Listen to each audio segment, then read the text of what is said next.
What's up, guys? Today we're going to be reviewing the Twin Swords by Yikun disc. It's the first time I've ever tried a disc by them, so I'm kind of curious. I haven't done any research. I literally just found this in the used bin at Play It Again Sports and thought I'd give it a try. So I'm going to be comparing it to my Photon today. Very similar flight numbers. 11.5, negative 1.5, 2.5. This is just 12.5, negative 1, 2. So I'm kind of curious to see how they fly. This first hole that we're playing today right here is a 500-foot par 4. The Photon right here, and it turns a little too much, but it's alright, it's down there. I'd say about 420. That's about 420 feet. Let's see if we can get this Twin Swords that far.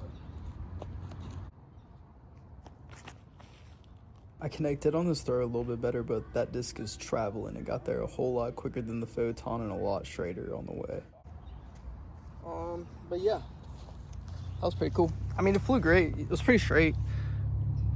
All right, I think the Twin Swords actually made it a little bit closer than the Photon. I got my Photon right here, and then we got that right there, and the basket right there. So I think it is just like a little bit closer than the Photon. So, and I'd say it was a lot straighter of a flight. It was a lot less flex. So I don't know. We'll see. We gotta try it out some more. All right, the Twin Swords and the time lapse have very similar flight numbers, but I know after that last throw with it that they're not going to fly at all the same. Yeah, this time lapse is just drastically beefier, or this time lapse is drastically beefier. I already know the Twin Swords isn't built for that kind of purpose. But we're gonna see here. We're gonna see how hard we can swing both of these on hyzer.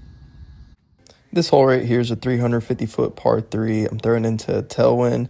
We would have gotten a bigger swing right here if it wasn't for this tailwind, but it's all right. Yeah, there's no way this thing's swinging like that. There's absolutely no way. Twin Swords isn't as stable, so I threw it a little bit higher and half the power, and it seemed to have got there just fine. And of course that one is just parked. It was like half the effort. I was just trying to hit that line, and wow, that was just effortless. So my time lapse landed right there. My Twin Swords landed right there. The basket's right there. I mean, they're both 12, 15 feet from the basket, but that's insane. The throw with the Twin Swords was just half the power. Like, I really have to crank on this time lapse when I throw it. I get to throw this thing on 90% power, and it's just not gonna roll over on me. But yeah, it's crazy. 12.5, negative 1.3 compared to 12.5, negative 1.2, and the difference is insane. So that was too good. If this thing works for sidearm, mark my words, I will switch my entire bag to this brand. So I'm going back to comparing it to the Photon. A little bit different flight numbers, but I feel like these are very similar discs. So I don't even know if we can get this there, but we're gonna try. And if this gets there, we're switching the whole bag. All right, now let's start off with the Photon. Let's put the pressure on.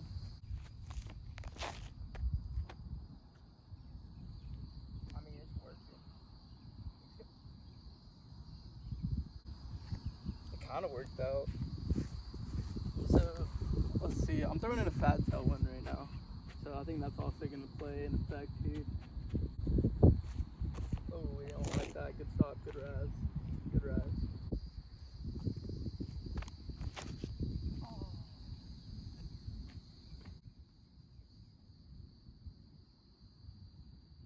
Kind of there. That's kind of there. I think the Photon did win that one. So I guess I don't have to switch my bag to that. All right, so the Twin Swords didn't make it as far as the Photon here. I'd say it's probably about 23-foot putt. And I'd say this Photon right here is about a 15-foot putt. Nah, 17, maybe 16, I don't know. Maybe. But yeah, so we don't have to switch our bag today to Yikun disc. I don't even know if I'm pronouncing that right, but we'll find out. That's for sure. Something to look into. And Yikun disc, if you really want to send me some stuff, let me know. Send me a message. I will receive. So yeah, cool disc though.